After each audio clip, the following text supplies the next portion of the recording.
আসসালামু আলাইকুম বন্ধুরা, আজকের ভিডিওতে আমি আপনাদেরকে দেখাবো কিভাবে একটা কাঁথা তৈরি করা হয়।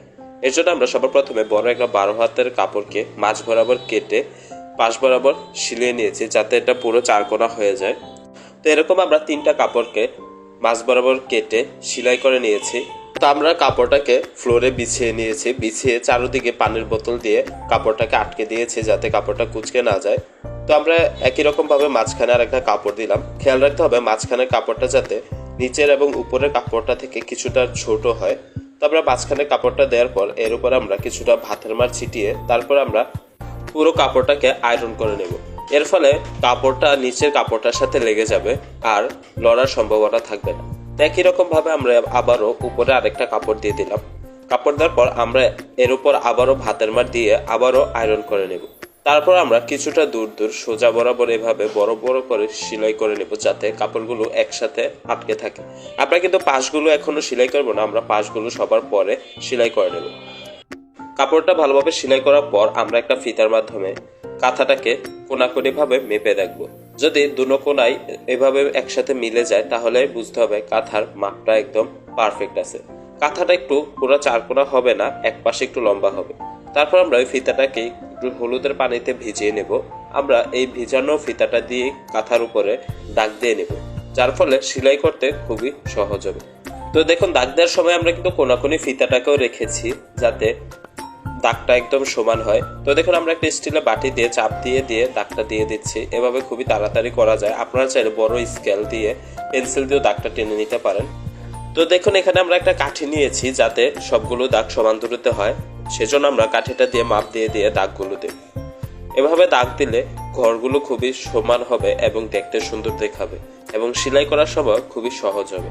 তো দেখুন, আমরা এরকম চারকোনা করে ঘর তৈরি করে নিচ্ছি। এভাবে আমরা পুরো কাঁথাটাতেই ঘরগুলো তৈরি করে নেব। তো ঘর তৈরি করা হয়ে গেলে এরপর আমরা ঘরের মাঝখানে ডিজাইন তৈরি করে নেব। এর জন্য আমরা দেখুন একটা মার্কার দিয়ে ছোট ছোট করে দাগ দিয়ে নিচ্ছি। তারপর আমরা এই দাগের উপরে সেলাই করব। আপনারা যারা নিজেরাই ঘরে কাঁথা বানানোর চেষ্টা করছেন তারা এই ভিডিওটা দেখলে খুবই সহজে কিন্তু নতুন কাঁথা তৈরি করতে পারবে। তো আমরা এখানে একটা সাধারণ সহজ ডিজাইন দেখাচ্ছি। আপনারা যদি আরো ভালো পারেন তাহলে আরো অন্য ধরনের ডিজাইনও করতে পারেন, সেটা আপনাদের উপর নির্ভর করে। তো আমরা এখানে খুবই সহজ একটা ডিজাইন দেখালাম। তো দাগ দেওয়ার পর আমরা আগে যে লম্বা সোজা বরাবর দাগ দিয়েছি ওই বরাবর কিন্তু সেলাই করে নেব। তো দেখুন, আমরা সুতা দিয়ে খুব সুন্দর। তো দেখুন, আমরা যে সিস্টেমে খাতাটাকে সেলাই করছি এইভাবে সেলাই করলে কিন্তু খাতার উপরে বা অন্য পাশে কোনো এক্সট্রা সুতা বেরিয়ে থাকবে না, সবকিছু কিন্তু কাপড়ের ভিতরেই চলে যাবে। তো দেখুন, এভাবে সেলাই করার পর আমরা যেখান থেকে শুরু করছি ওই জায়গায় কোনো এক্সট্রা সুতা বের হয়ে নাই। তারপর আমরা এভাবে আমরা দাগ বরাবর পুরো খাতাটাকে সেলাই করে নেব। তো দেখুন, আমরা কিন্তু কাঁথাটার মাঝ বরাবর থেকে সেলাই করা শুরু করেছি, না হলে সেলাইয়ের সাথে সাথে কিন্তু কাপড় পাশের দিকে কিছুটা বাড়বে।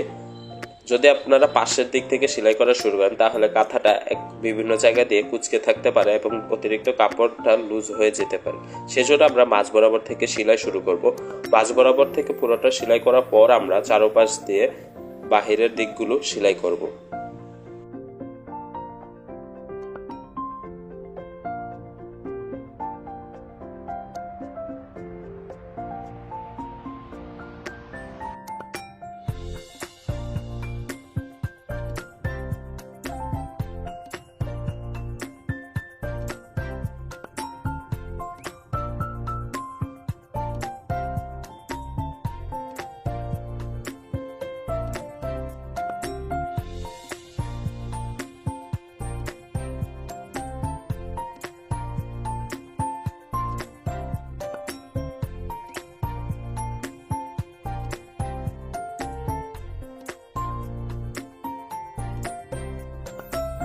তো দেখুন, আমাদের কাঁথাটার কিন্তু ভিতর দিক দিয়ে সেলানো হয়ে গেছে। আমরা বাহিরের যদি কিছু এক্সট্রা কাপড় থেকে থাকে সেটাকে কেটে বের করে দিচ্ছি এবং আমরা কাঁথাটার চারদিক দিয়ে মাপ দিয়ে নিব যাতে পুরো কাঁথাটা সমান হয়।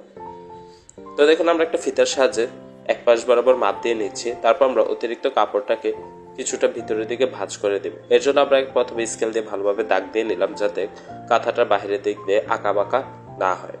দাগ দেওয়ার পর আমরা দেখুন কাপড়টাকে খুব সুন্দরভাবে ভাঁজ করে ভিতরের দিকে ঢুকিয়ে দিচ্ছি যাতে পুরো কাঁথাটা চারদিক থেকে দেখতে সুন্দর হয় এবং সমান হয়।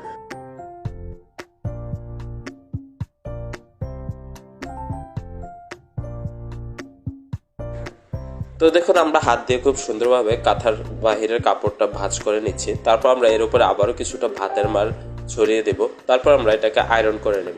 এর ফলে ভাঁজটা শক্ত হয়ে যাবে এবং ছুটার কোনো সম্ভাবনা থাকবে না। এর ফলে আপনারা চাইলে পরবর্তীতে অন্য সময় কাঁথাটাকে আবারও সেলাই করতে পারেন। তারপর আমরা কাঁথার পাশ বরাবর কিন্তু সুতা দিয়ে খুব ভালোভাবে সেলাই করে নেব। সেলাই করে নিলে কিন্তু আমাদের কাঁথাটা তৈরি। তো আশা করি আজকের ভিডিওটা আপনাদের কাছে ভালো লাগলে অবশ্যই একটি লাইক করে দিবেন এবং আমাদের চ্যানেলটিকে সাবস্ক্রাইব করে দিবেন। ধন্যবাদ।